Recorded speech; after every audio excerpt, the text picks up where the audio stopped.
오후에 함께 나눌 하나님 말씀 제목 한번 볼까요? PPT로 보시겠습니다. 함께 우리 한번 읽어볼까요? 시작. 상호 배려와 인생 역전. 룻기에 대한 말씀입니다. 1970년대 한국 경제가 오일 쇼크로 힘들 때 아메리칸 드림을 꿈꾸며 미국으로 이민 간 한 가정의 이야기입니다.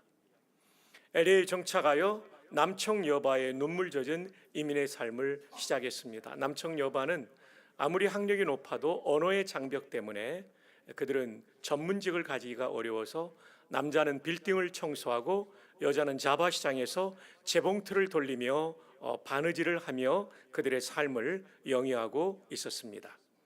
자, 다시 한번 보여주실까요? PPT요.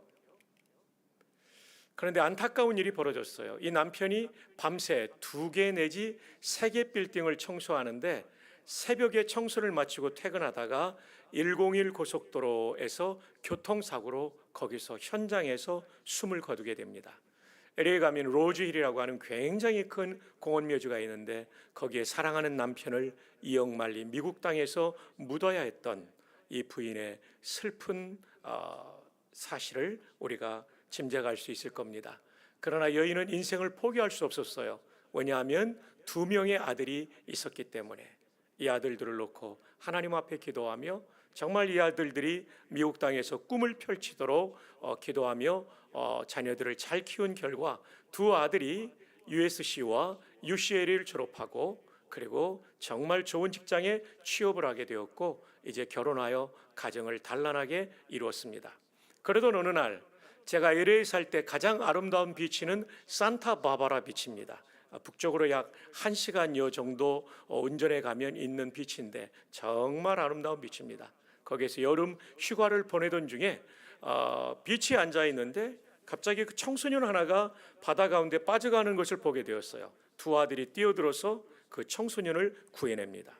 그리고 나서 아들들이 나오려고 하는 순간 이한류가 밀어닥쳐서 이 아들들을 바닷속으로 끌고 들어가 버렸죠. 안타깝게도 2 아들은 그 자리에서 목숨을 잃었습니다. 얼마나 슬픈 이야기입니까?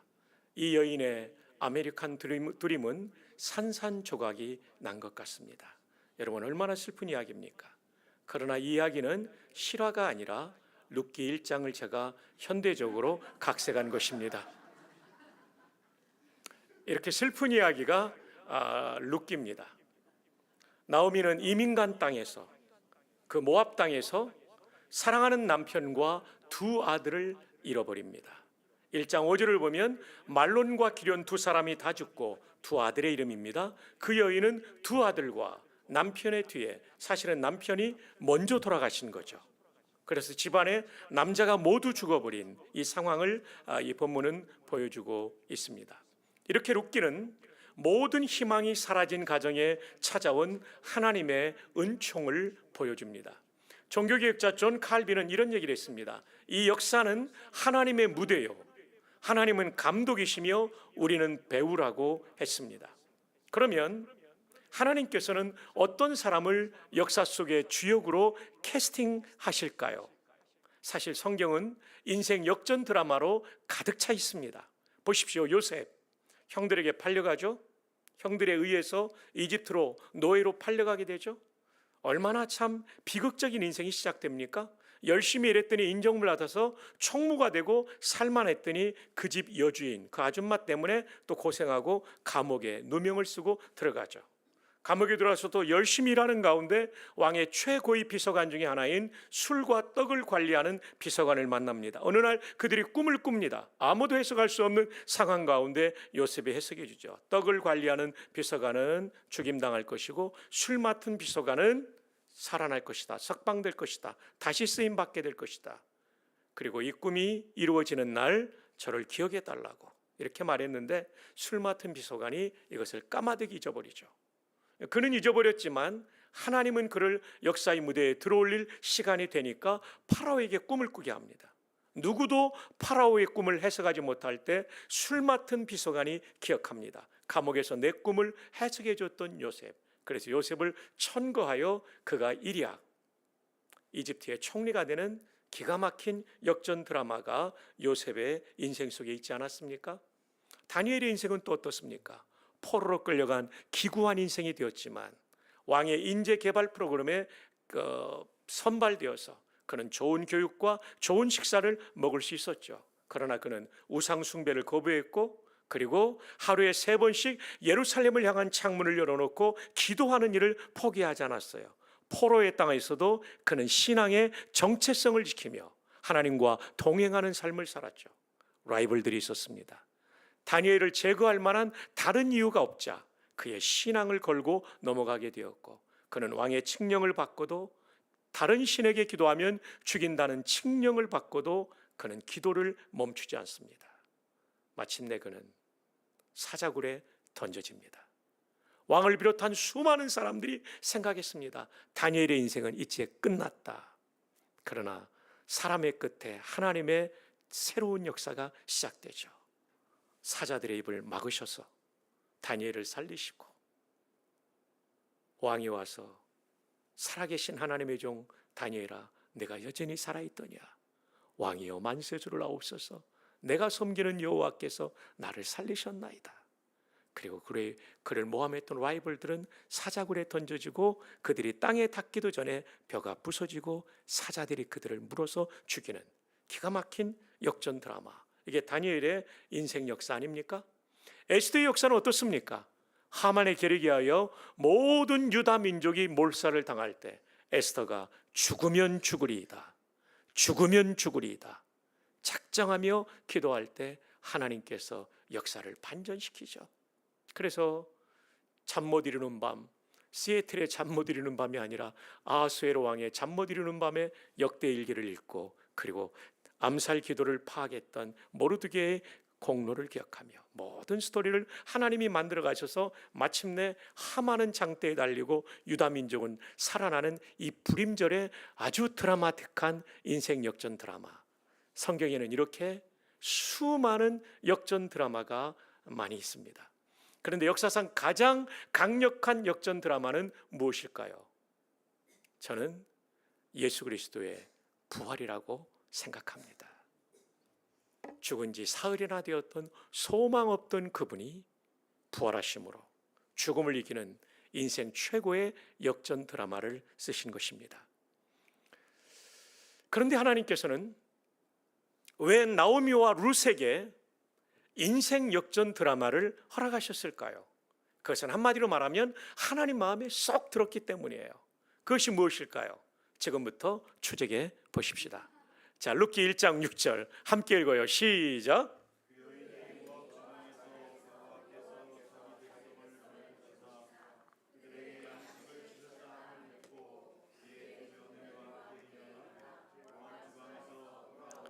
자, 모압 지방으로 이민을 갔는데, 왜냐하면 유다 땅에 흉년이 들었기 때문에. 근데 하나님께서 다시 자기 백성 그들을 돌보시사 그들에게 양식을 주셨다함을 듣고 이에 역이민의 길에 오릅니다. 다시 유다 땅으로 돌아오려고 하죠. 이때 남편을 잃어버린 두 며느리, 청상과부인 두 며느리와 함께 일어나 모압 지방에서 돌아오려고 계획했다라고 되어 있습니다. 7절에 보면 있던 곳에서 나오고 모압에서 나오고 두 며느리도 그와 함께하여 유다 땅으로 돌아오려고 길을 가다가 나오미가 두 며느리에게 이르되 너희는 각기 너희 어머니의 집으로 돌아가라. 이게 무슨 얘기냐면요, 나 따라가봤자 고생이다. 외국이고 너에게는 외국이고 나한테는 고국이지만 너는 여기 남아서 어머니의 집에서 너희들의 남은 인생을 잘 살면 좋겠다, 이 얘기예요. 얼마나 시어머니가 며느리들을 배려합니까? 사실 혼자 돌아가면 나오미한테는 너무 버거운 인생이 기다리고 있지만 젊은 과부인 며느리들을 배려하는 것이죠. 그러면서 이렇게 말합니다. 너희가, 두 며느리가 죽은 자들과 남편들과 나 시어머니를 선대한 것 같이 여호와께서 너희를 선대하시기를 원하며. 여러분이 선대라는 단어가 헤세드입니다. 언약적 사랑, 선함, 친절, 헌신, 충성. 충성으로 번역된 것은 호세아 6장의 충성, 로열티로 번역되어 있어요. 그러니까 이 며느리들이 자기 남편, 죽은 남편과 시어머니에게 헤세드했다는 거예요. 선대했다는 것. 사랑을 베풀었다는 겁니다. 그리고 선하게 대했다는 것이고 친절하게 대했다는 것이고 헌신했다는 거죠. 이게 너무 고마워서 나도 너희들을 놓아주기를 원한다. 이게 나오미, 시어머니 나오미의 얘기예요. 그러면서 이렇게 말합니다. 여호와께서 너희에게 허락하사 각기 남편의 집에서 위로를 받게 하시기를 원하노라. 이 얘기는 뭐냐면 재혼해라. 참 대단한 거죠. 내 아들 생각하지 말고 재혼해라 하고 그들에게 입맞춤에 그들이 소리를 높여 울며 마지막 작별의 키스를 하는데 이 세 여성이 울었다는 거죠. 그들이 소리를 높여 다시 울더니 오르바는 그의 시어머니에게 입맞추되 이 굿바이 키스를 했어요. 오르바라는 며느리는. 근데 루시라고 하는 며느리는 떠나지 않아요. 시어머니를 떠나지 않고 그를 붙쫓았더라. 아주 붙어서 쫓아갔다. 우리말 번역이 히브리 말을 잘 번역했어요. 히브리 말로는 따바크인데 이 뜻은 밀착하여 따라가다, 가까이서 따르다라는 뜻이에요. 그러니까 여러분, 사람이 마음이 없으면 멀찌감치 따라가잖아요. 근데 룻은 그런 거 아니에요. 시어머니 가면 그 뒤에 바싹 따라간 거예요. 그러니까 룻이 얼마나 시어머니를 존경하고 사랑했는지를 보여주는 한 장면입니다. 그러면서 오늘 본문의 말씀이 나옵니다. 놀라운 고백이에요. 룻이 이르되 내게 어머니를 떠나며 어머니를 따르지 말고 돌아가라 강권하지 마옵소서. 시어머니 나오미가 며느리를 생각해서 아주 강하게 권했다는 걸 며느리 룻도 기억하는 거죠. 어머니께서 가시는 곳에 나도 가고 어머니께서 머무시는 곳에 나도 머물겠나이다. 어머니의 백성이 나의 백성이 되고 내가 이제 유다 사람으로 귀화하겠다는 거예요. 이스라엘 사람으로 어머니 하나님이 나의 하나님이 되시리니 나도 어머니 신앙 계승하겠습니다. 이야, 놀라운 얘기죠. 놀라운 얘기예요. 모압 여인인데 이런 놀라운, 이방 여인인데 이런 놀라운 사랑의 고백을 시어머니께 하는 거죠. 여러분, 사실 이 룻이 이런 고백을 했다는 것도 중요하지만 이런 고백이 가능하도록 시어머니께서 잘하셨다는 것을 우리는 조금만 생각하면 그렇게 이해할 수 있는 거죠. 1장 16절 대단한 고백이에요. 대단한 고백. 롯도 귀하지만 시어머니 나오미가 어떤 분이셨는지를 보여주는 거죠. 사실 여러분, 가족이 가족을 전도하기 어려워요. 왜냐하면 내 장단점을 다 알기 때문에. 근데 지금 불신자였던 모압 여인이었던 며느리 룻이 시어머니에게 이 정도 고백할 정도로 시어머니가 잘 산 거예요. 동의하시면 아멘. 네, 아멘이 다 죽어가죠. 믿으시면 아멘. 네. 여러분, 일반적으로 시어머니와 며느리 사이는 어떻습니까? 경쟁자입니다. 제 어머님이 38에 혼자 되셔서 제가 외아들이거든요. 누나 셋, 여동생 둘. 그러니까 저희가 자라나던 때는 남아선호 사상이 있었기 때문에 어머니나 할머니가 저에 대한 기대감과 사랑이 참 많았죠. 네. 그러다가 이제 며느리가 들어오니까 내 아들을 뺏긴 것 같은 마음이 드시는 거예요. 저희 어머님이 권사님이고 권사님으로 참 좋은 분이에요. 제 아내도 참 괜찮은 사람인데 이 둘 사이는 쉽지가 않더라고요. 당회를 인도하는 것보다 이 두 분을 조율하는 게 저는 솔직히 더 어려웠습니다. 그러나 이제 저희 결혼 생활이 오래되면서 두 분이 참 원만하게 돼서 너무나 하나님 은혜였습니다. 일반적으로 시어머니와 며느리 사이는 정말 어렵죠.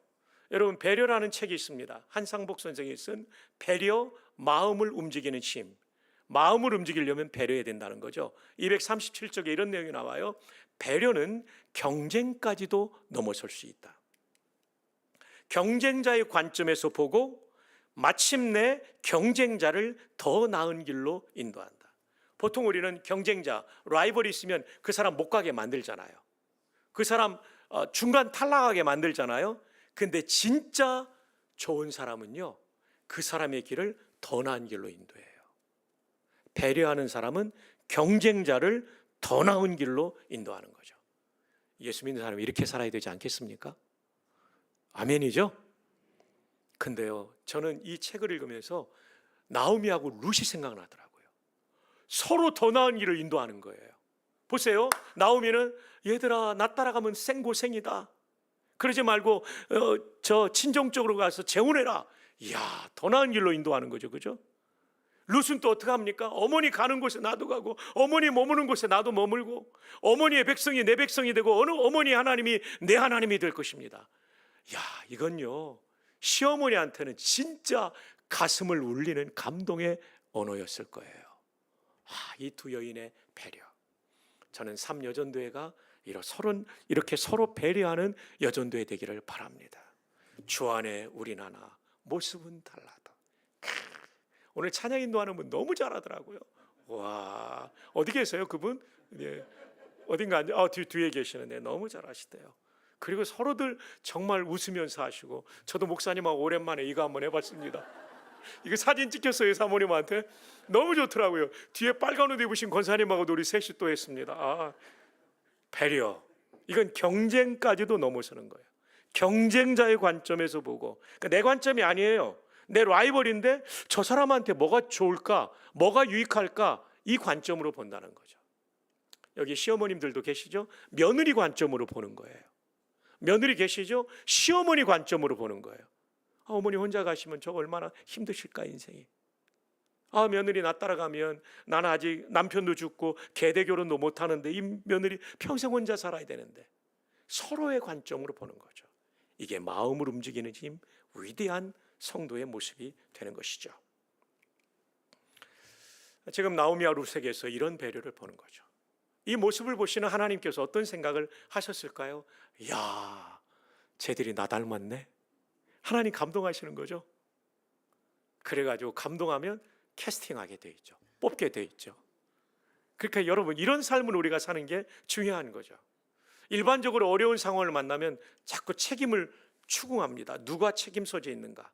그래서 시어머니 같으면 너가 우리 집에 들어와서 내 아들 죽였다, 탓하기 쉽죠.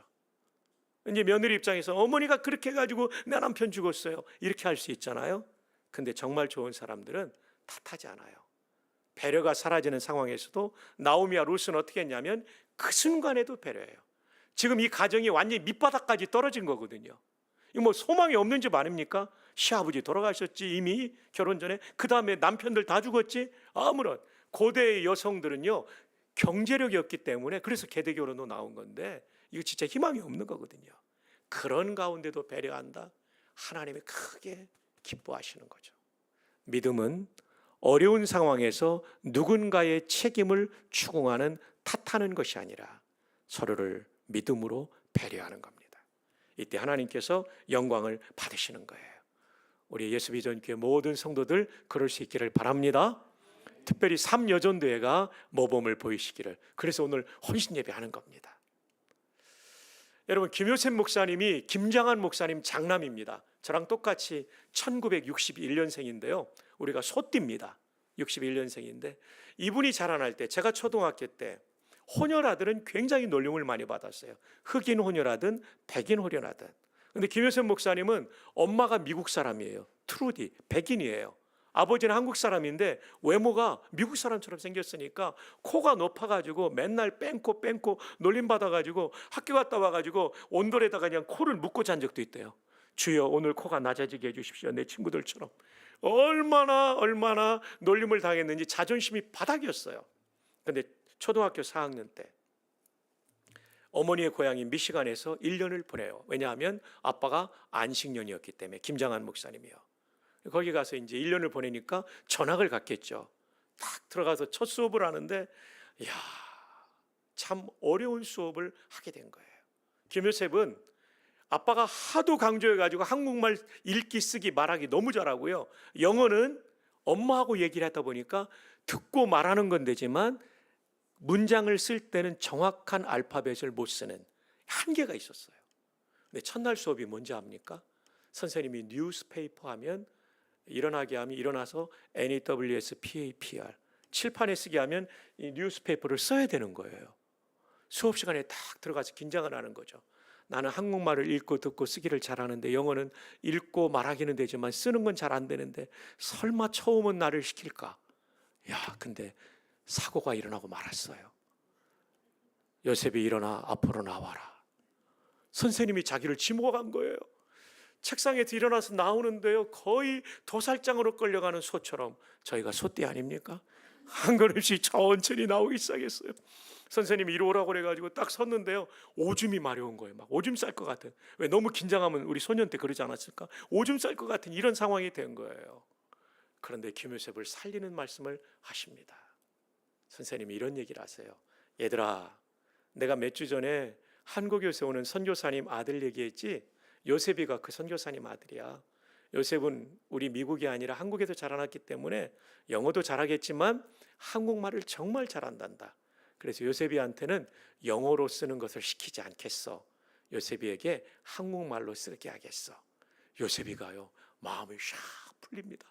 한국말로 쓰기는 식은 죽 먹기보다 쉽지. 요셉아, 선생님 이름이 샤프야. 샤프를 한번 써줄래? 그래서 이제 칠판에다가 샤프라고 한글을 쓰는 거예요. 애들이 처음 보는 한글을 보고서 막 박수치고 환호성하는 거예요. 와, 그랬더니 내 이름도 써줘. 나는 수잔이야, 나는 잔이야. 막 이러다 보니까 수업 시간 다 지나갔어요. 근데 쉬는 시간이 되니까 옆반에서도 달려온 거예요. 한국말로 이름 쓰기가 전 학년이 달려오는 바람에 1년 내내 그 학교에서 대유행을 했답니다. 이때 요셉은 자신감을 얻었대요. 이 샤프 선생님께서 배려해 주셔서 영어를 못하는 아이가 될 뻔했던 요셉이가 한국말도 잘하는 아이로 자신감을 얻었대요.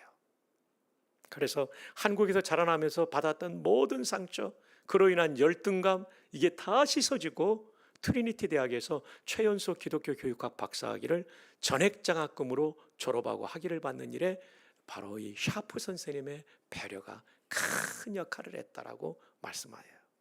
이 책에 나오는 내용이에요. 그리고 오늘의 수원 기독초등학교를 만들어 샤프 선생님처럼 수많은 아이들에게 희망을 주고 싶었던 그 마음도 샤프 선생님의 배려로부터 출발한 거죠. 배려는 한 사람의 인생을 살리는 하나님의 손입니다. 아멘의 타이밍을 놓치셨습니다.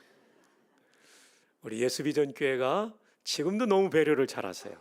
그런데 앞으로도 계속 배려하는 사람들이 많아지기를 주님의 이름으로 축복합니다. 그 일에 제3여전도회가 힘써 주시기를 간절히 부탁합니다.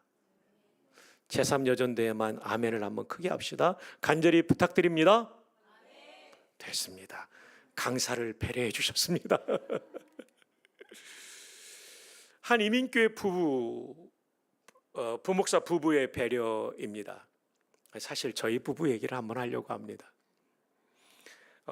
저희가 미국에 처음 가니까 군목제대하고요, LA 쪽에는 대중교통이 발달되지 않아서 집에 차가 2대가 있어야 돼요. 저는 목회하기 위해서, 제 아내는 아이들 태워다 주고 살림 장보거나 이러기 위해서 2대가 있어야 되는데 가자마자 저는 담임 목사님의 큰 차를 물려받았고요. 제 아내는 차를 주문했는데 차가 바로 안 나왔어요. 그래서 우리 이 목사님의 1년 후배, 조정희 목사님 1년 후배입니까? 조정희 목사님이라고 후배가 먼저 가 있었어요. 그래서 조 목사님은 이민생활 이제 익숙하니까 차 한 대를, 포드 에스코트라는 우리나라의 프라이드에 해당되는 차를 빌려줬어요. 그래서 제 아내가 그걸로 이제 아이들 학교 데려다주고 그랬거든요. 근데 어느 날 문제가 생긴 거예요. 여보, 조정희 목사님 차가 없어졌어. 그래서 제가 달려가 보니까 미국에는 그런 게 있거든요. 이 보도블록 앞에 저기에다가 콘크리트 거기에다가 써놔요. 맥시멈 20미닛 하면 20분 넘어가면 견인해 가거든요. 제 아내가 그것을 못 보고 세우는 거였어요. 20분 지나니까 칼같이 와서 끌고 가 버린 거예요. 그래서 제가 이제 차 견인되어 있는 거라지라고 그러는데 거기 가서 벌금을 물어보니까 $127를 내야 됐어요. 여러분, $127가 좀 작게 보이지만 2001년도에 부목사 사례가 제가 1,500불이면 많이 받는 건데도 월세 내고 차값 내고 이걸 다 빼면요, 헌금하고 나면 생활비가 거의 안 났는데 $127가 벌금 나오니까 제 아내가 너무 힘들어하더라고요. 여보, 괜찮아. 그리고 이제 집에 이제 가고 저는 교회로 들어왔어요. 밤늦게 퇴근해서 들어가 보니까 아내가 얼굴이 더 어두워 있더라고요. 왜 그러냐고, 어디 아프냐고 그랬더니 그게 아니라 여보 드디어 오늘 우리 차가 나와서 내가 허리가 아파서 김대희 집사님 카이로프락틱 병원에 치료받으러 가다가 차가 너무 새 차가 잘 달려가지고 이번에는 과속으로 걸렸어 그러더라고요. 97달러를 받은 거예요.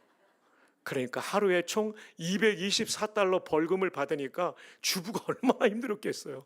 사모님, 최 사모님, 그렇죠. 200달러 진짜 큰 돈이잖아요. 우리 이민생활 유학 계시고 저는 이민생활인데, 이야, 큰 돈이에요.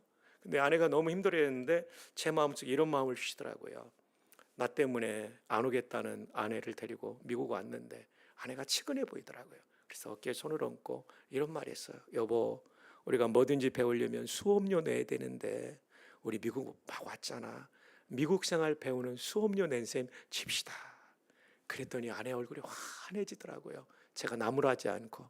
제가 지금 생각해도 어떻게 이렇게 기특한 얘기를 했는지 진짜 모르겠어요. 이거 하나님의 은혜인데요. 제가 본래 그런 정도의 수준은 아닌데, 그래가지고 우리 부부가 배려하다 보니까 이게 그 갈등이 안 됐어요. 근데 몇 주 후에는 제가 걸렸네요. 이 목사님이 저 스타일을 아시는데요. 제가 군생활 하다가 14년 하다가 이민 목회를 하니까 민간 목회를 모르는 거예요. 또 미국 생활도 처음이니까 또 가자마자 담임 목사님이 수석부 목사를 시켜주시니까 마음에 부담이 있는 거예요. 제가 평균 출근이 거의 매일, 특별한 날 빼놓고 4시 반 집에서 나가서 11시 한 15분 20분에 집에 들어갈 때였어요. 정말 책임감이 크니까요. 근데 어느 날 너무 피로해가지고 뭐 피곤할 때 눈이 뻑뻑하면 모래 들어간 느낌이 있잖아요. 아니 가야 되겠다. 그래가지고 교회에서 나와서 5번 고속도로 북쪽으로 가다가 92번 고속도로 서쪽으로 가다가 밸리뷰라는 저희 동네 엑시스로 나오는 찰나 신호등이 노란불이더라고요. 노란불이면 서야 되는데 이 시간에 누가 있을까? 나 피곤하니까 하나님 봐주시겠지 하고 엑셀을 쫙 밟고 나오는데 갑자기 뒤에서 서치라이트가 쫙, 여러분 경찰 서치라이트가 그렇게 센 줄 몰랐어요. 제 운전석 앞에 대시보드가요, 뭐 개미가 있으면 개미가 보일 정도로 환하더라고요. 이 목사님 그런 일 당해본 적 없죠? 모범생이시니까 그렇습니다. 이야, 차를 사이드에 대라는 거예요. 딱 대고 있더니 경찰이 이렇게 키 큰 사람 190은 넘는 것 같아요. 운동을 얼마나 했는데 이런 분이 온 거예요. 이때 조정희 목사님 얘기가 생각났어요.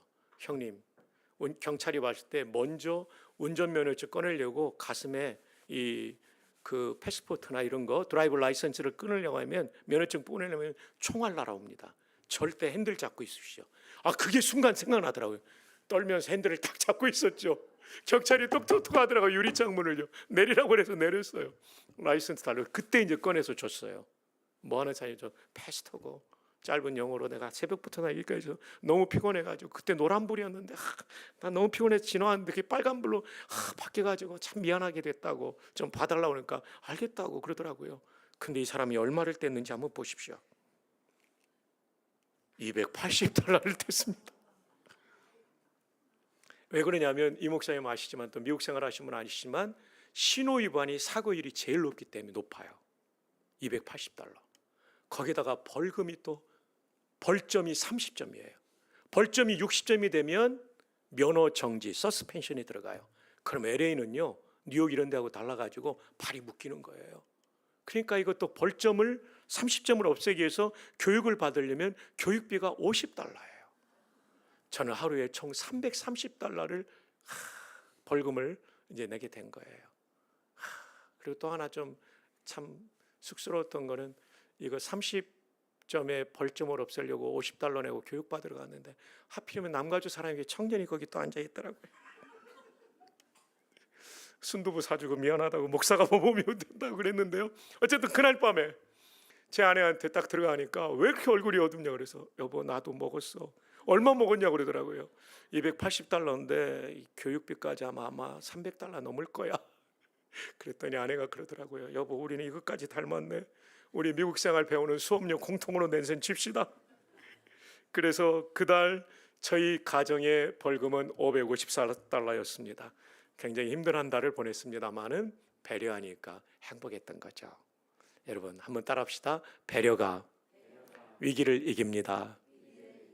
전후좌우에 하이파이브 하면서 우리 세 분 이상에게, 또 너무 멀면 두 분씩 하이파이브도 축복합시다. 배려로 위기를 이깁시다. 시작. 배려로 위기를 이깁시다. 네. 나오미와 룻도 그렇고 저희 부부도 그랬습니다. 지금도 생각하면 아찔한 순간이었습니다. 와, 그때 마이너스였습니다. 자, 나오미와 룻의 인생 역장, 하나님을 닮은 배려에 대한 하나님의 은총이죠. 자, 보십시다. 그 은총이 어떻게 이어집니까? 보아스를 만나게 해줬고, 이제 13절 다 함께요. 시작. 이에 보아스가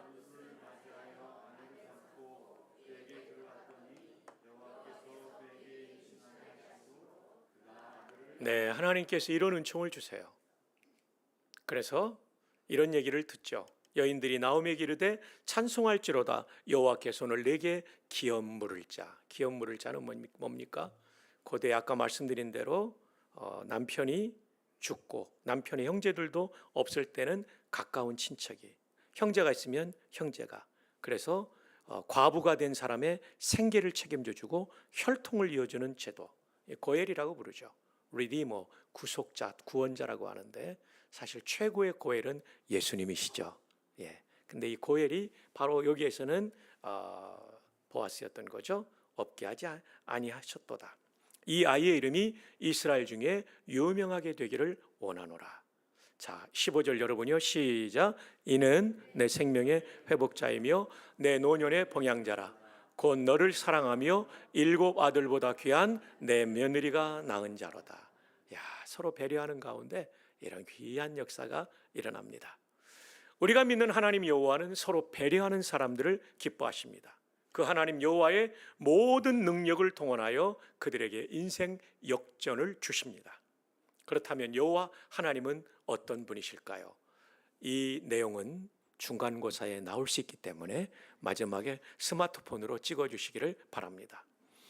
여호와, 이 BDB 사전이라고 그래요.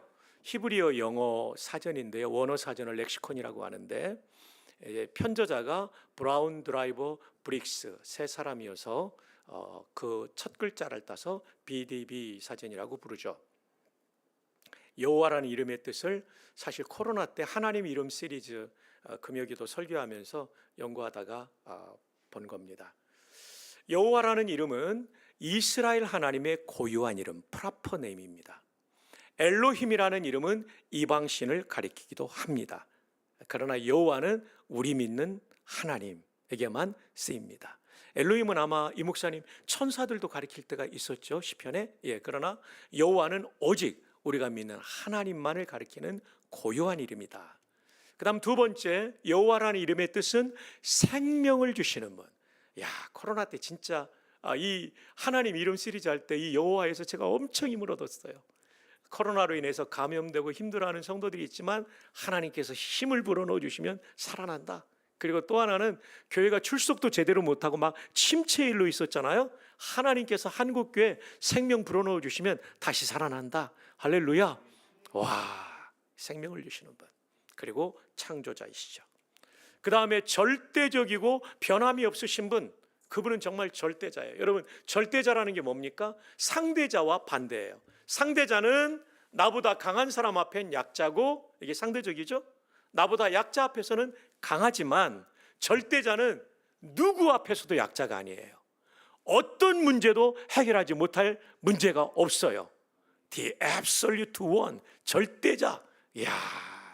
정말 내가 믿는 하나님이 여호와라는 것이 얼마나 기쁜지.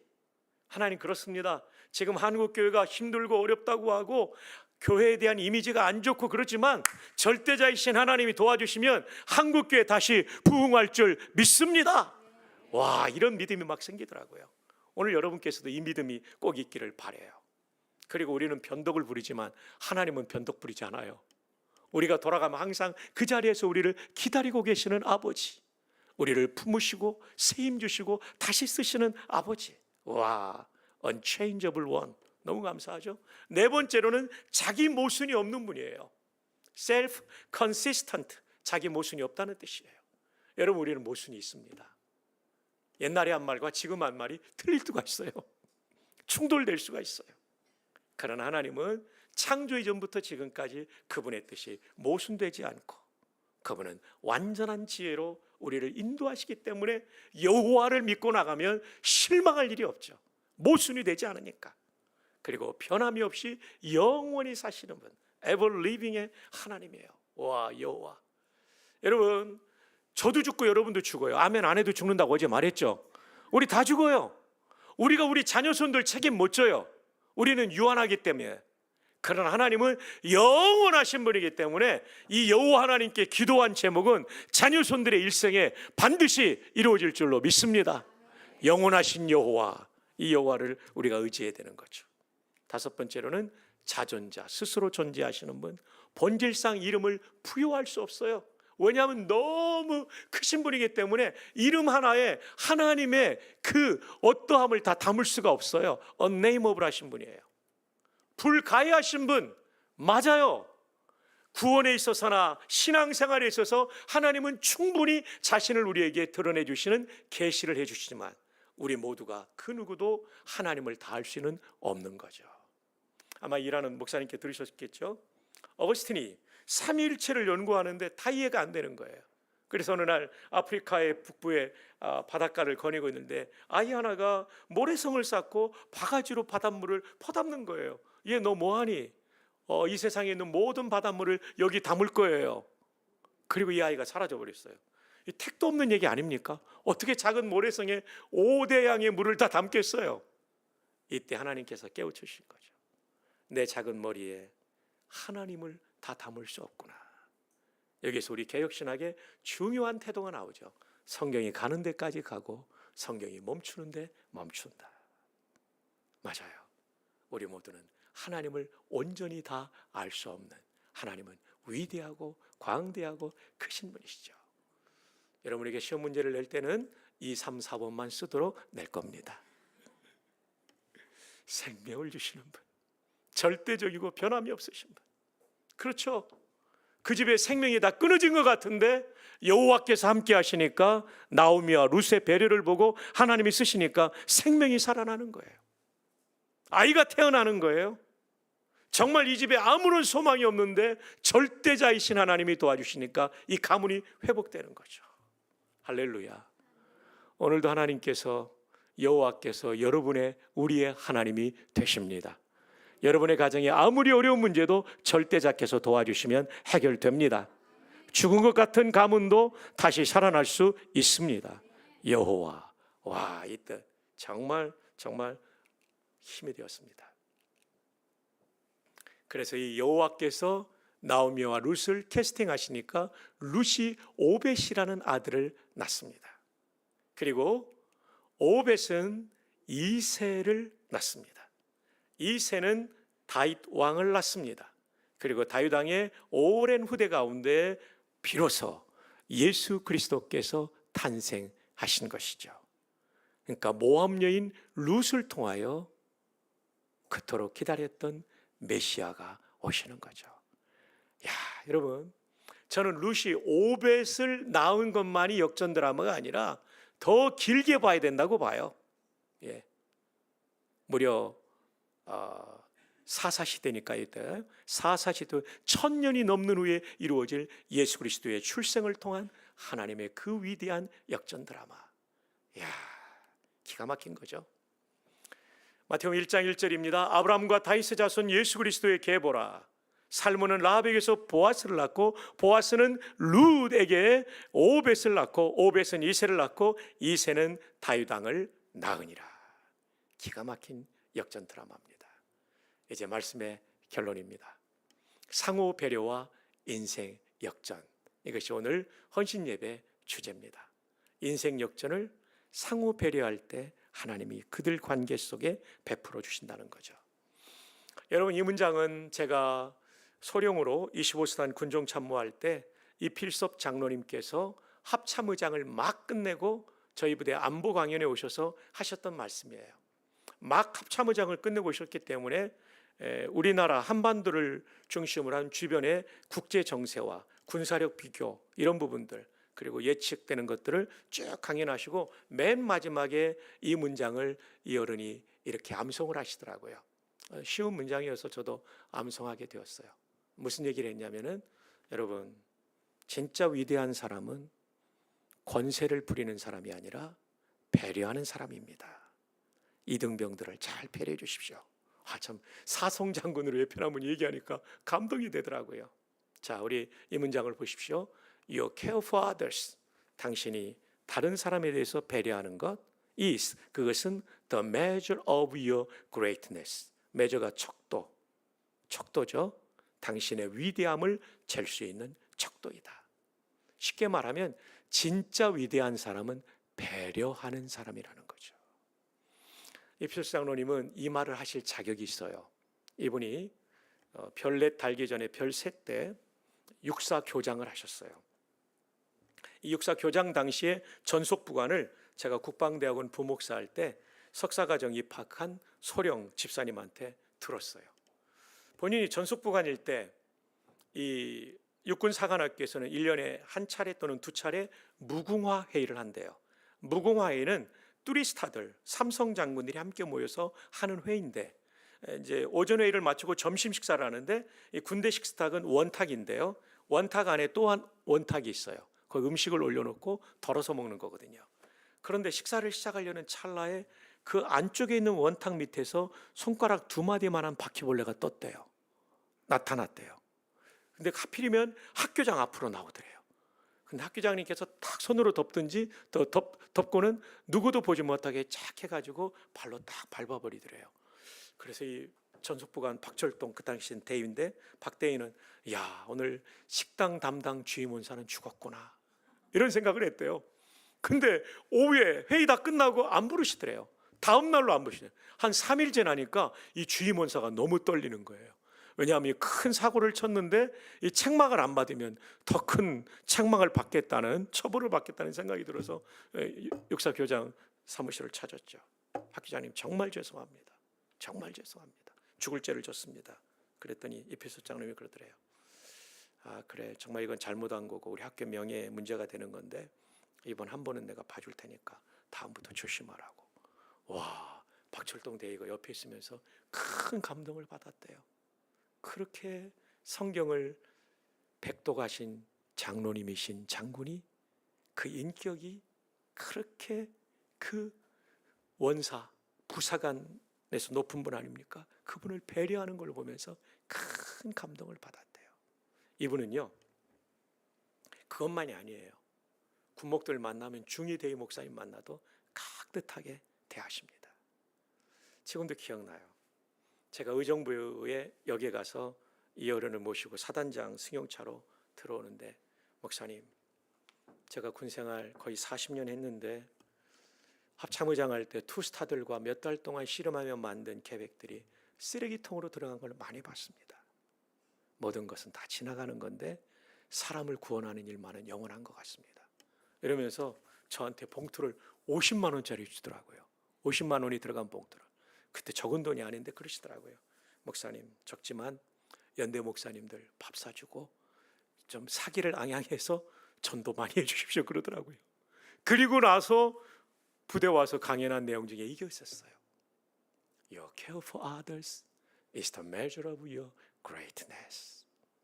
진짜 위대한 사람은 배려하는 사람입니다. 아멘의 타이밍을 또 높이셨어요. 자, 한번 따라합시다. 진짜 위대한 사람은 다른 사람을 배려하는 사람이다. 옆에 있는 분을 축복합시다. 그대를 존경하고 배려합니다. 시작. 그대를 존경하고 배려합니다. 배려가 가득한 교회, 하나님이 캐스팅하는 인물이 많은 멋진 교회가 될 거예요. 자, 이제 마쳐가죠. 모든 희망이 사라진 가정에 찾아온 인생 역전은 상대를 탓하지 않고 배려할 때 주어진 것이죠. 배려는 하나님을 닮은 모습기에 하나님께서 정말 기뻐하십니다. 가정과 교회 또 학교에서 배려로 인생 역전하시는 여러분들 되시기를 주님의 이름으로 축복합니다. 기도하겠습니다.